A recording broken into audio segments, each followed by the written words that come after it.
ডিম আমাদের সবার পছন্দ, বাচ্চারাও খুব পছন্দ করে ডিম খেতে। তবে ডিম যদি প্রতিদিন একই রকম রান্না হয়ে যায় তবে বেশ একঘেয়েমি একটা হয়ে যায়। তাই আমি চলে এসেছি আজকে ডিমটা আমি অন্যরকমভাবে রান্না করব। আসসালামু আলাইকুম, কেমন আছেন সবাই? আশা করছি ভালো আছেন। আশা বেস্ট ফুডেতে আবারও নতুন একটা রেসিপিতে আপনাদের স্বাগত।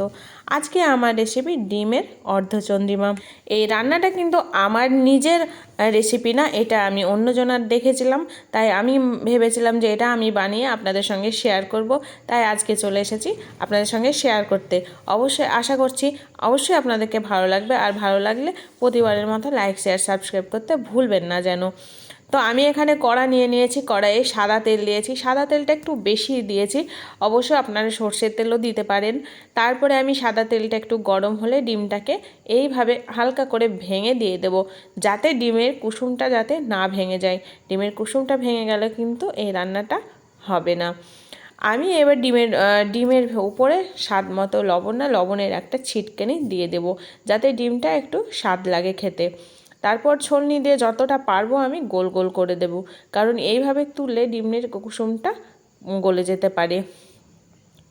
কিন্তু এই ভেতরকার এটা নরমই রাখতে হবে, তাই আমি ভালোভাবে একটু ছলনি দিয়ে তেলটাকে আমি ডিমটার উপরে দেওয়ার চেষ্টা করব। এইভাবে তেলটা একটু ছিটিয়ে ছিটিয়ে উপরে দিয়ে দেবেন, তাহলে দেখবেন সাদা অংশটা ডিমের কুসুমটাকে আঁকড়ে ধরে আছে আর পড়ে যাবে না। তো এইভাবে সাবধানে আমি এবার এটাকে তুলে নেব, একটা পাত্রে রেখে দেব। এখানে আমি তুলে রেখে দিলাম। তারপরে আবারও আমি ওইভাবে সেম প্রসেসে আর একটা ডিম পোস্টটা ভেজে নেব।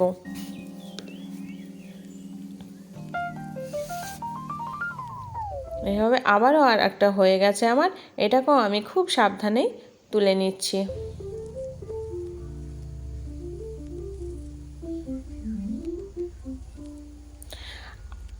এখানে আমি আর মানে বাকি যে ডিম পোস্টগুলো ছিল সেম প্রসেসেই আমি ভেজে নিয়েছি। এখানে ভেজে নিলাম। এই তো আমি এখানে 3টে ডিম নিয়েছিলাম, আপনারা তারও বেশি নিতে পারেন। তো আমি ভেজে রেখে দিলাম। তারপরে আমি কড়া থেকে সাদা তেলটা চেঞ্জ করে নিয়েছি, কারণ এখন আমি সর্ষের তেলেই রান্না করব, তাই সর্ষের তেল দিয়ে দিলাম। সর্ষের তেলটা একটু গরম হলে আমি একটু বাটা মশলা দিয়ে দিলাম। বাটা মশলায় ছিল পেঁয়াজ বাটা, কাঁচা লঙ্কা বাটা আর একটু আদা বাটা। তাছাড়া আমি আর কোনো কিছু অ্যাড করিনি। তারপর মশলাটা একটু কষানো হয়ে গেলে তেলটা হালকা একটু ছেড়ে দিলে আমি টমেটো কুচিটা দিয়ে দেব। টমেটো কুচি টমেটো কুচি দিলে টমেটো কুচি যখন গলে না তখন অবশ্যই লবণ দিতে হয়, তাই এখানে আমি টমেটো দিয়েছি। তো এবার আমি স্বাদ মতো লবণটা দিয়ে দেব। লবণের সঙ্গে সঙ্গে আমি যেগুলো দিব সেটা হচ্ছে হলুদ দিয়ে দেব রঙের জন্য, আর এখানে আমি যেহেতু কাঁচা লঙ্কা ব্যবহার করেছি তাই রঙের জন্য একটু কাশ্মীরি লঙ্কার গুঁড়ো দিয়ে দেব। এবার কাশ্মীরি লঙ্কার গুঁড়ো দেওয়ার পরে আমি ভালোভাবে এটাকে কষে নেব মশলার সঙ্গে। মশলার সঙ্গে কষানো হয়ে গেলে আমি এটাকে ঢাকা দিয়ে দেবো। ঢাকা দিয়ে দিলে টমেটোটা একটু গলে যাবে, কিন্তু এখানে মনে রাখতে হবে টমেটোটা যেন গোটা গলে না যায়, হালকা একটু থেকে যায় গোটা, তাহলে মুখে পড়লে বেশ লাগবে। তারপর এখানে টমেটোটা যখন আমার হালকা হালকা কিছুটা গলে গেছে আর কিছুটা আছে, তখন আমি পরিমাণ মতো মানে যে যেরকম ঝোল পছন্দ করবে সেরকম জল দিয়ে দেবো। আমি এখানে জল দিয়ে দিয়েছি। জলটা একটু গরম হলে স্বাদের ব্যালেন্সের জন্য এখানে আমি চিনি অ্যাড করব। আপনারা একটু বেশিও দিতে পারেন, আবার অনেকে নাও দিতে পারেন।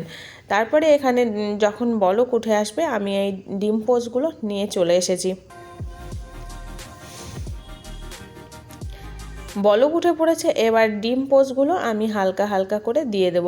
মনে রাখতে হবে খুব বেশি জোরে যেন দেওয়া যাবে না, তাহলে হয়তো ফেটে যেতে পারে। এতক্ষণে একটু মানে শক্ত শক্ত হয়ে গেছে ডিম পোস্টগুলো, তো অসুবিধা হবে না, তাই আমারও কোনো অসুবিধা হলো না। এবার আমি ছলনি দিয়ে ভালো করে ডিমগুলোকে ঝোলের ভেতর ডুবিয়ে দেবো।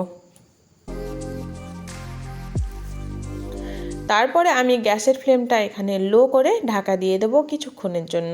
ঢাকা তুলে দেখুন কতটা কালারটা সুন্দর হয়েছে, আর ডিমটা চারিদিকটা ভালোভাবে সেদ্ধ হয়ে গেছে। তবে ডিমের কুসুমটা দেখবেন একটু মাখো মাখো মাখনের মতো হবে, খেতে বেশ ভালো লাগবে। তারপর গ্যাসের ফ্লেমটা বন্ধ করে দিয়ে এখানে আমি গরম মশলার গুঁড়ো দিয়ে নামিয়ে নেব। গরম মশলার গুঁড়োটা অবশ্যই আপনারা অ্যাড করবেন, তাহলে গন্ধটা ভালো আসবে। কারণ এখানে আমি কোনো গোটা গরম মশলা ব্যবহার করিনি, তো তাই গোটা গরম মশলা গুঁড়োটা লাগবেই। তারপর গরম মশলা দেওয়া হয়ে গেলে আমি ডিম থেকে পুরো মশলাগুলো এইভাবে ছলনির সাহায্যে চারিদিকে নামিয়ে নেব।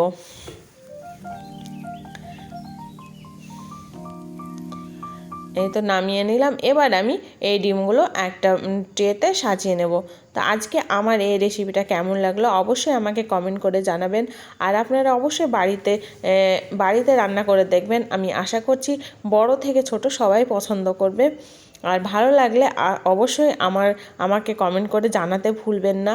আর আমার চ্যানেলে নতুন বন্ধু হয়ে থাকলে প্লিজ লাইক শেয়ার সাবস্ক্রাইব করতে ভুলবেন না যেন। আর ফেসবুক থেকে দেখলে অবশ্যই আমার চ্যানেলটিকে ফলো করে দেবেন। ফলো করলে এরকম নতুন নতুন রেসিপি আপনাদেরকে উপহার দিতে পারবো।